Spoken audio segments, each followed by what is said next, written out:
हम गीता से ऐसा लाभ कैसे प्राप्त कर सकें जिसके बल पर अर्जुन ये कह रहा है कि जीत उनकी पक्की होगी, ये आप कह रहे हो, लेकिन जीत को देने वाला हमारी मुट्ठी में है जी।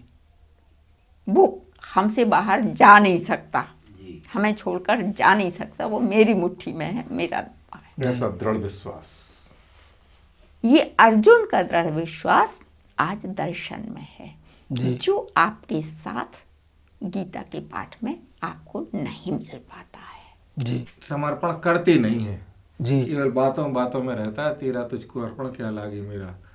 ये समर्पण वास्तविकता में नहीं होता, केवल बातें बातें रहती हैं। जब तक सर्वस्व समर्पण नहीं होगा जी, तब तक सर्वस्व प्राप्ति का मार्ग ही नहीं खुलता। विज्ञान का भी नियम है जी कि प्रत्येक क्रिया के बराबर और विपरीत प्रतिक्रिया होती है। जी। जय जय बहन जी, जय जय जय जय भैया, जय जय।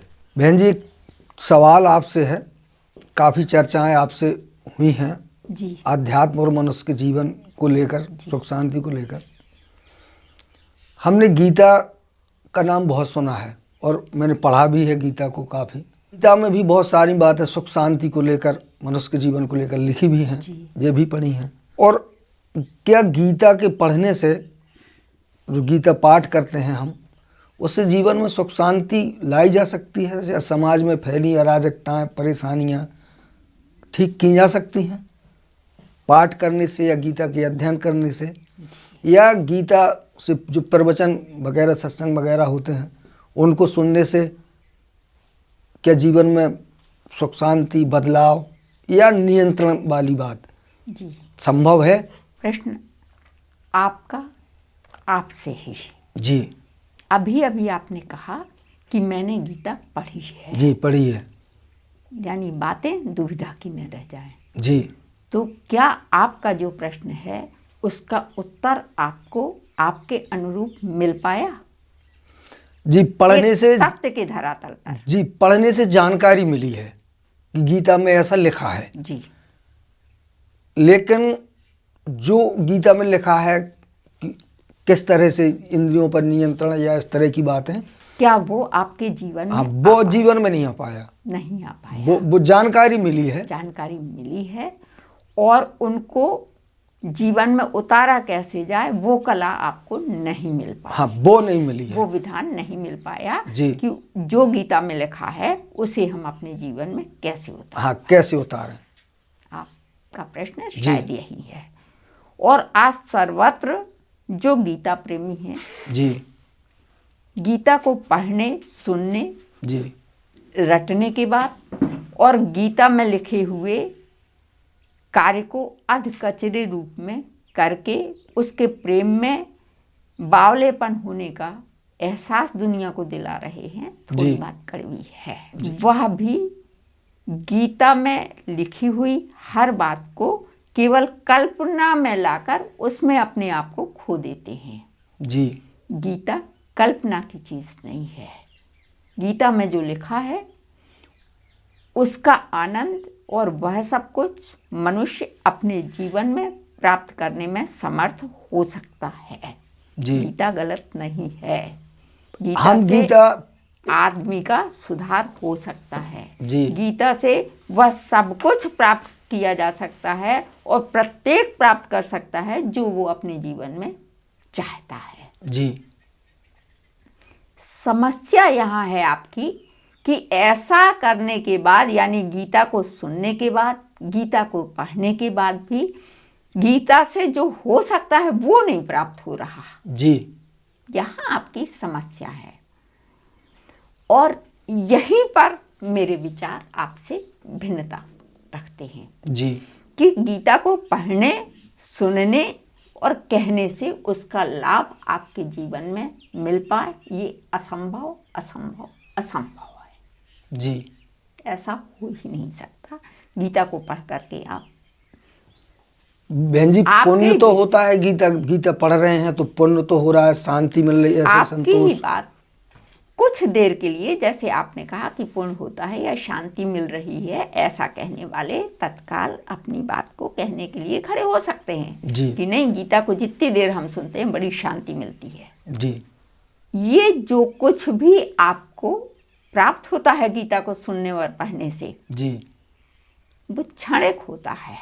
जी और गीता से जो मिलना चाहिए उसमें हमें स्थायित्व मिलना चाहिए, क्षणिक नहीं होना चाहिए।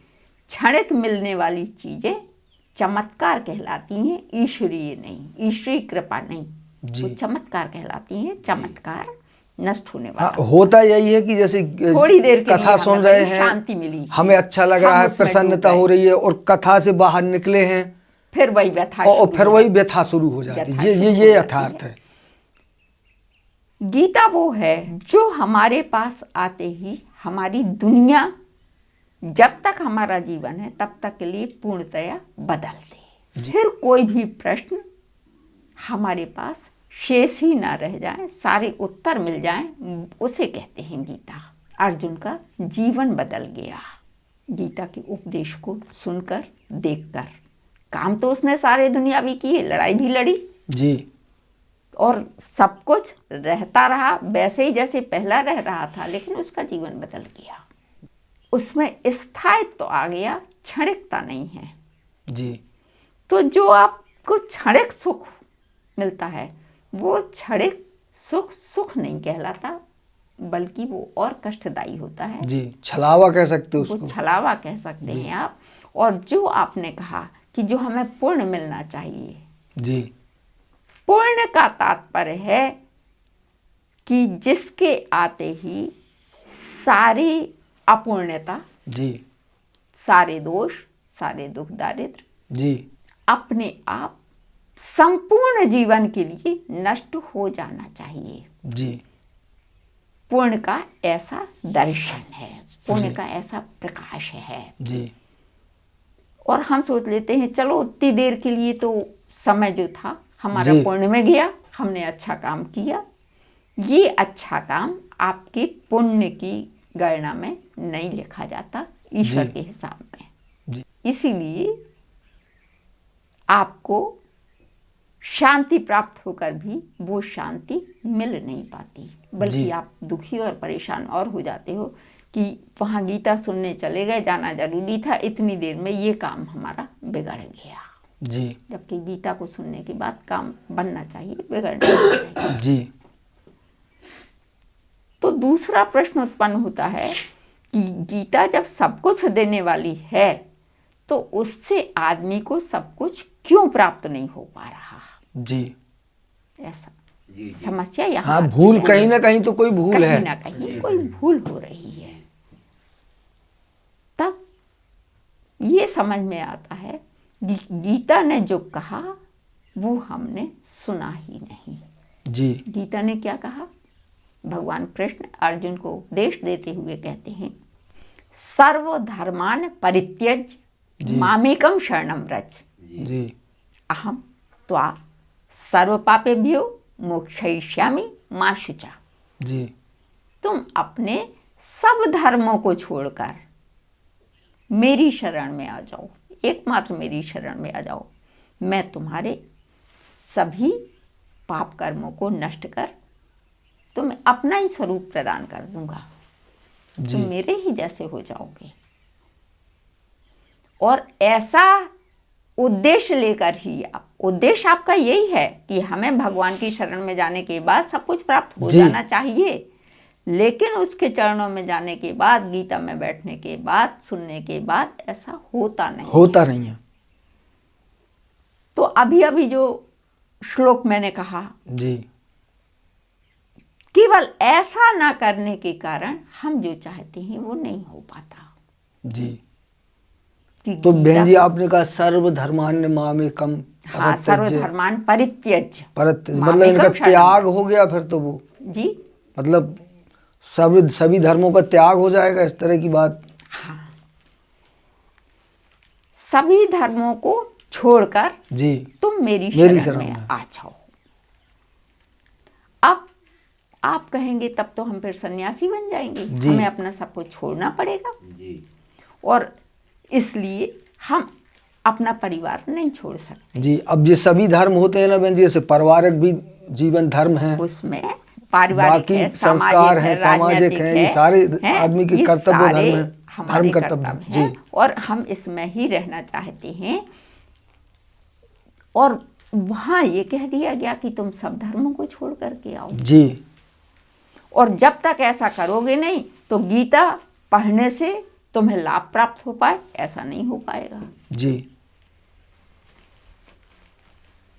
समस्या बड़ी विषम आ जाती है कि गीता ये कहती है, चलते हम दूसरी तरफ हैं और लाभ उससे प्राप्त करना चाहते हैं। जी और ये खाई बढ़ती चली जाती है और फिर हम अपने आप को भ्रम में रखने के लिए पुनः गीता पाठ जहाँ हो रहा है उसमें लीन हो जाते हैं जी कि कुछ नहीं, तो भगवान तो देख रहा, उतनी देर के लिए तो हमें शांति मिली, जी और वो शांति अशांति में परिवर्तित होती चली जाती है। ठीक वैसे ही जी दुशासन की सेना भी भगवान कृष्ण को देख रही थी, जो जी। भगवान थे, अर्जुन का रथ हाँक रहे थे।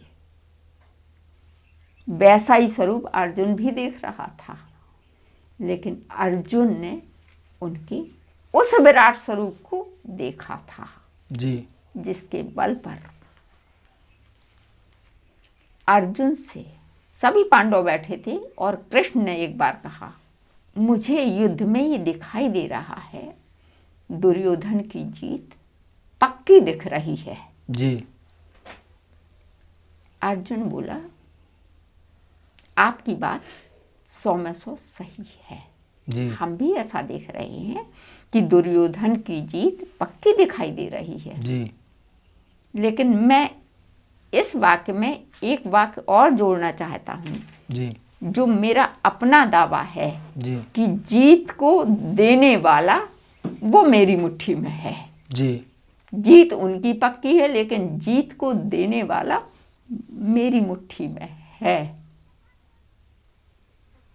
यानी ये आप कह रहे हो और मैं ये कहना चाहता हूँ, जीत मेरे ही पक्ष में रहेगी, कहीं दूसरी ओर जा ही नहीं सकती, क्योंकि मैं उसे पकड़े होंगे। तो भगवान हंसने लगे, अर्जुन तुम बहुत ज्ञानी हो गए हो। जी और अंत में दिखाई भी ये देता है कि भगवान ने जो जीत पक्की दुर्योधन की बताई, दुर्योधन हार गए, जी उसका विनाश हो गया और 5 पांडव जीत गए। जी तो इसी तरह से हम गीता से ऐसा लाभ कैसे प्राप्त कर सकें जिसके बल पर अर्जुन ये कह रहा है कि जीत उनकी पक्की होगी, ये आप कह रहे हो, लेकिन जीत को देने वाला हमारी मुट्ठी में है। जी वो हमसे बाहर जा नहीं सकता, हमें छोड़कर जा नहीं सकता, वो मेरी मुट्ठी में है, मेरा है। ऐसा दृढ़ विश्वास, ये अर्जुन का दृढ़ विश्वास आज दर्शन में है, जी जो आपके साथ गीता के पाठ में आपको नहीं मिल पाता है। जी ऐसा कैसे प्राप्त किया जाए? अब ये दृढ़ विश्वास इतना ज्यादा मजबूत, मतलब ऐसा कैसे संभव हो सकता है? विश्वास तो हम कृष्ण पर करते ही हैं। और कृष्ण ने इसी को दृढ़ विश्वास की बात के लिए कहा कि तुम यदि मुझ में दृढ़ विश्वास उत्पन्न करना चाहते हो तो आवश्यकता इस बात की कि सब धर्मों को छोड़कर आओ। जी और कृष्ण के सब धर्मों को छोड़ने का तात्पर्य था कि तुम अपना घर परिवार, तुम्हें कुछ छोड़ना नहीं है। जी गीता का ही एक श्लोक आपके इस भ्रम को दूर करता है। अर्जुन ने भी यही प्रश्न किया था जो आप प्रश्न कर रहे हो, जी कि जब मुझे अपना घर परिवार छोड़ना ही है तो ये लड़ाई क्यों लड़ूं? जी ये भी छोड़ के चला ये जाऊंगा, भी छोड़ दो, मैं ये लड़ाई क्यों लड़ूं जब मुझे अपना घर परिवार ही छोड़ना है। तब अर्जुन ने इस शंका का निवारण, कृष्ण ने अर्जुन की इस शंका का निवारण करते हुए कहा, यत् करोषि यदश्नासि यज्जुहोषि ददासि यत्। यत् करोषि का मतलब तुम जो करते हो, जी तुम जो करते हो, जो खाते हो, जो पीते हो, जो पहनते हो, तुम्हारी यत् करोषि यदश्नासि यज्जुहोषि ददासि यत्। यत् तपस्यासि कौन्ते, यानी तपस्या के रूप में भी तुम जो कुछ कर रहे हो, तत्कुरुष्व मदर्पणम, वो अपना सब कुछ तुम मुझे अर्पित कर दो। यानी अपना खाना पीना सोना जगना सोचना विचारना, अपने सारे कार्यों को तुम मुझे समर्पित कर दो, जो दुनियावी रूप में तुम करते हो, जिसे तुम अपना समझते हो। और इसमें तुम्हें सब कुछ छोड़ने की बात नहीं आई जी, क्योंकि खाना तो खाओगे, लेकिन तुम मुझे समर्पित कर देना। तो बहन जी, ये तो स्वाभाविक है कि जब हम पूजा पाठ करते हैं या कोई भी करता है तो सभी लोग कह ही देते हैं कि भगवान तेरा तुझको अर्पण, क्या लागे मेरा। आपकी तो अब समर्पित तो हो ही गया ना वो सब कुछ। बहुत ये बहुत बढ़िया बातों की बातें हैं जी, कहते हैं हम समर्पित हो गया जी, लेकिन समर्पण करते नहीं है, जी, केवल बातों बातों में रहता है, तेरा तुझको अर्पण क्या लागे मेरा। ये समर्पण वास्तविकता में नहीं होता, केवल बातें बातें रहती हैं। जब तक सर्वस्व समर्पण नहीं होगा जी, तब तक सर्वस्व प्राप्ति का मार्ग ही नहीं खुलता। विज्ञान का भी नियम है जी, कि प्रत्येक क्रिया के बराबर और विपरीत प्रतिक्रिया होती है। जी, जी, यही नियम आध्यात्म में भी लागू होता है, धर्म में भी लागू होता है। जी, तो आदमी धर्म का लाभ तो सब उठाना चाहते हैं, लेकिन करना कुछ नहीं चाहते। सब जानते हैं रोटी खाने से पेट भरता है जी, और शरीर को ऊर्जा प्राप्त होती है, हमारा जीवन सुरक्षित रहता है। जी, लेकिन रोटी रोटी कहने से तो पेट नहीं भरेगा जी, रोटी रोटी रोटी कहने से तो पेट नहीं भर सकता, नहीं भर सकता। और आज ये स्थिति सारी दुनिया में है कि रोटी रोटी सब चिल्ला तो रहे हैं, धर्म और धार्मिक बातें तो बहुत हो रही, लेकिन जीवन में कैसे उतारा जाए, यही तो बड़ा सवाल है। ये सबसे बड़ा सवाल आज मोहवाए खड़ा है। जी, जब तक ये सवाल का अंत नहीं होगा कि हम जीवन में कैसे उतार पाएं गीता रामायण पुराण की बातें, जैसे आप अभी कर रहे थे, तो बातें सब अपनी जगह सही हैं, लेकिन उस सिद्धांत को, उस नियम को जी, जब तक हम अपने जीवन में पालन नहीं करते तब तक हमें जीरो, तब तक इसका कोई मतलब नहीं है पढ़ने का, लिखने का, पूजा करने का। सवाल आज सारी दुनिया के सामने है। गीता रामायण पुराण कुरान ये सब अपनी जगह सही है, इनमें जो कुछ लिखा है वो सब कुछ अपनी जगह सही है, लेकिन प्रश्न यही है कि आज उसकी अपने जीवन में उतार पाए, इसकी गली जी बंद है। बंद है। जब तक उस गली को ना खोला जाए, जीवन में ना पहचाना जाए, सब शून्य है जी, सब ज्ञान गयो ज्यों आग में पानी, सारा ज्ञान बेकार है, क्योंकि नतीजे जस का तस है। जस का तस है। तो इसका कोई उपाय ऐसा हो कि मतलब जो ये सब चीजें हम अपने आचरण में उतार पाएं, इसी के लिए, और ये बात आचरण में उतारी जाए जी, इसी के लिए धर्म सिद्धांत, भगवान, भजन और भगवान, आध्यात्म में आपने सुने रामकृष्ण, ईसा, मोहम्मद, गॉड जी, भगवान ही समर्थ होता है। आदमी की ताकत नहीं है जी कि वह उसे जान पाए, भगवान को या भगवान के नियम को जान पाए या भजन को आदमी बना पाए। ये आदमी की औकात और ताकत के बाहर है कि भजन का निर्माण जी मनुष्य कर पाए। जी, भजन का निर्माण भगवान ही करता है, मनुष्य तो केवल अपने जीवन में उसको पालन करके भगवान का सब कुछ, जी, क्योंकि भगवान के पास तो सब कुछ है जी, उसका सब कुछ प्राप्त कर सकता है भजन पालन करके, भजन के द्वारा। और आज एक नया विधान भगवान के द्वारा ही जी, आदमी की तो औकात ही नहीं है कि वह भजन बना पाए जी। हाँ, बनाता भजन भगवान है, मनुष्य उसको अपने जीवन में पालन करके उसका संपूर्ण लाभ प्राप्त कर सकता है जी। और 15 मिनट की छोटी सी मौन साधना रोज शाम को 6:50 से 7:05 तक 15 मिनट जी का निश्चित समय का निश्चित भजन जी, भगवान का बनाया हुआ नियम है, ये आदमी की बनाया हुआ नियम नहीं है जी। भगवान का बनाया हुआ नियम, भजन या अवतरण, आप कुछ भी इसे कह लें जी, इसको अपने जीवन में पालन करके जो सारा अंधकार है जीवन में जी, माया के रूप में ये ढका है, ये कुछ समझ में नहीं आ रहा, तो इसमें आदमी की भी गलती नहीं है जी। ये तो प्रभाव है माया का कि चारों ओर से कलयुग में माया ने जकड़ रखा है। ये आदमी तो जो कुछ है उसके पास उसी में संतोष कर लेता है, सोच लेता है हमने रामायण पढ़ ली, कुछ ना कुछ तो होना चाहिए भजन भगवान के नाम पर, संतोष प्राप्त कर लेता है।